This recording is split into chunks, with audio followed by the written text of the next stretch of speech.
दोस्तों, जब किसी क्रिमिनल को मौत की सजा दी जाती है तो उसका मरना तो निश्चित है। जहां उसकी मौत की तारीख आने से पहले ही उसकी सांसें तेज होनी शुरू हो जाती है। ऐसे में क्रिमिनल के दिमाग में अपने जिंदा बचने की उम्मीद को छोड़कर हर एक तरह के विचार आते हैं। लेकिन जब कभी कोई एक नहीं बल्कि 3 बार फांसी की सजा देने पर भी ना मरे तो ये अपने आप में हैरान करने वाली बात होती है। और ठीक ऐसा ही जॉन ली नाम के शख्स के साथ हुआ। और ये हुआ कैसे, इसे जानने के लिए हमारी इस वीडियो के लास्ट तक बने रहिएगा, जहां ये वीडियो आपको बिल्कुल हैरान करके रख देगी। दोस्तों, जिसे कानून भी ना मार पाए उसके बारे में क्या ही कहा जाए, क्योंकि जॉन ली ऐसे ही शख्स थे जहां ब्रिटिश कानून भी इन्हें मारने में असफल रहा। और यह हुआ कैसे, इसे समझने के लिए आपको सबसे पहले यह समझना होगा कि पहले के समय में फांसी की सजा किस तरह से दी जाती थी। हम आपको बता दें कि पहले के समय में इंसानों को सजा देने के लिए उन्हें जलाने से लेकर उनके बॉडी पार्ट्स काटने तक की चीजें की जाती थी।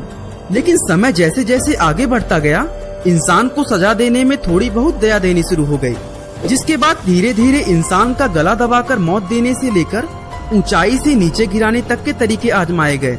इस तरह के मेथड को स्टैंडर्ड ड्रॉप कहा जाता था। और इसी तरह के कई सारे तरीके आजमाने के बाद 1872 में मौत की सजा देने के लिए एक नया तरीका इन्वेंट किया गया, जहां पर दोषी को रस्सी से लटकाकर एक दरवाजे के ऊपर खड़ा कर देना होता है।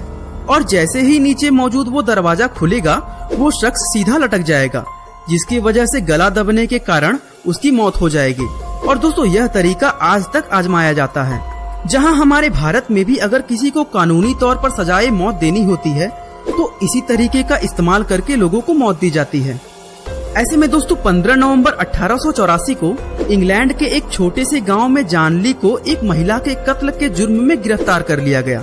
हालांकि जॉन ली शुरू से ही खुद को बेकसूर बता रहे थे, लेकिन इनके पास से कुछ ऐसे सबूत मिले जिससे साबित होता था कि कत्ल उन्होंने ही किया है। सबसे पहले तो जिस महिला का मर्डर हुआ था वो एक बहुत ही अमीर घराने की महिला थी, जिसके यहाँ कई सारे नौकर चाकर काम करते थे, और जॉन ली भी उसी में से एक थे। हालांकि बाद में जॉन ने वहाँ पर नौकरी छोड़ दी और नेवी ज्वाइन कर ली, लेकिन चोरी के इल्जाम में अरेस्ट होने के बाद इन्हें वहाँ से भी निकाल दिया गया।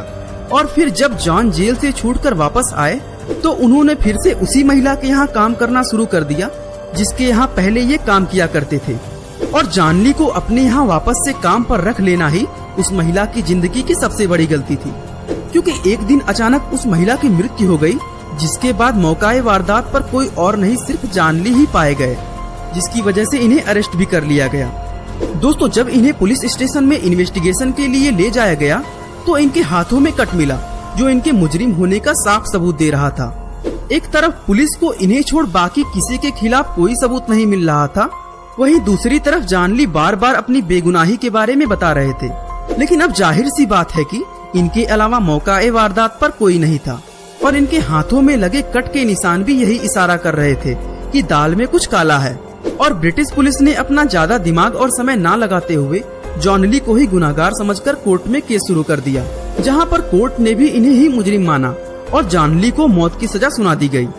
पर दोस्तों, इतना कुछ होने के बाद भी जॉन ली बार बार यही कहते रहे कि मैंने कुछ भी गलत नहीं किया है, और अगर इस दुनिया में कहीं भी भगवान है तो मुझे बचाने जरूर आएंगे, क्योंकि मुझे भगवान पर पूरा भरोसा है और उसे पता है कि मैं बेकसूर हूँ।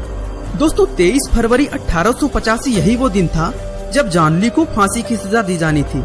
दोस्तों, जॉन के दिमाग में तरह तरह की बातें चल रही थी, लेकिन शायद ही उन्होंने कभी यह सोचा होगा कि कानून की ये फांसी भी उनका कुछ नहीं बिगाड़ सकती। दोस्तों, जॉन को फांसी देने से जस्ट पहले हर एक चीज पूरी तरह से चेक की गई थी कि सब कुछ सही से काम कर रहा है या नहीं, और फिर जॉन के गले में रस्सी लटकाकर उनका मुंह पूरी तरह से ढक दिया गया। जिसके बाद जैसे ही एग्जीक्यूटर ने नीचे मौजूद दरवाजे को अपने हाथों से हैंडल दबाकर खोला तो दरवाजा खुला ही नहीं। जिसके बाद उन्होंने कई बार हैंडल को ऊपर नीचे करके दरवाजा खोलने की कोशिश की, लेकिन उस दिन दरवाजा खुला ही नहीं। इसके बाद दोस्तों, इनके फांसी की तारीख अगले दिन के लिए रख दिया गया। जब दूसरे दिन फिर से जॉन ली को सजा देने के लिए लाया गया तो उस दिन भी दरवाजा नहीं खुला। और दोस्तों, लगातार ऐसा 3 बार होने के बाद ये केस कोर्ट में गया, जहां हर एक चीज की तहकीकात की गई कि आखिर यह हो कैसे रहा है, क्योंकि एक शख्स का 3 बार फांसी की सजा से बच निकलना आज तक के इतिहास में कभी नहीं हुआ था। और इसी वजह से ये केस हाई अथॉरिटी तक गया, जहां इस चीज की इन्वेस्टिगेशन शुरू हुई कि आखिर फांसी की सजा 3 बार कैसे रुक सकती है। और जब पूरी तहकीकात की गई तो यह पता चला कि एक लोहे के टुकड़े की वजह से दरवाजा पूरी तरह से जाम हुआ पड़ा था, इसीलिए वो खुल नहीं रहा था।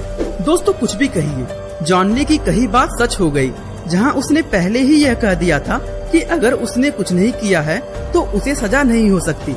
और शायद इसी वजह से जब कोर्ट को यह पता चला कि जॉन ली एक नहीं बल्कि 3-3 बार फांसी की सजा से बच गए हैं, तो जज ने इस बात को पूरी तरह से समझा कि जब जब जॉन को सजा के लिए ले जाया गया होगा तब तब वो हर एक पल मरे होंगे, यह सोचकर कि जस्ट अभी मेरी मौत हो जाएगी और इनकी सजा के लिए इतना ही बहुत है, क्योंकि जिस शख्स ने 3 बार मौत को मात दे दी उसे छोड़ देना ही सही फैसला है। और दोस्तों इसी वजह से जॉन ली को छोड़ दिया गया। लेकिन जेल से छूटने के बाद जॉन गए कहाँ, इसके बारे में किसी को कुछ भी नहीं पता है। कई सारे लोगों का कहना है कि जॉन ने अपने फैमिली को छोड़कर लंदन शिफ्ट कर लिया था।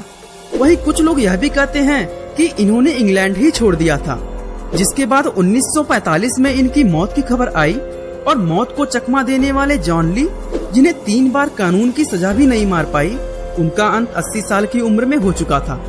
दोस्तों यह थी एक ऐसे शख्स की कहानी जिसने वाकई इतिहास के पन्नों में अपना नाम दर्ज कर दिया। हाँ, ये बात भले ही ब्रिटिश अथॉरिटी के लिए शर्मनाक थी कि एक ही शख्स 3-3 बार फांसी की सजा से बच निकला, लेकिन दोस्तों अगर देखा जाए तो ये कहानी हमें बताती है कि जब तक आपका मौत लिखा ना हो तब तक आपको कोई मार नहीं सकता, फिर चाहे वो कानून ही क्यों ना हो।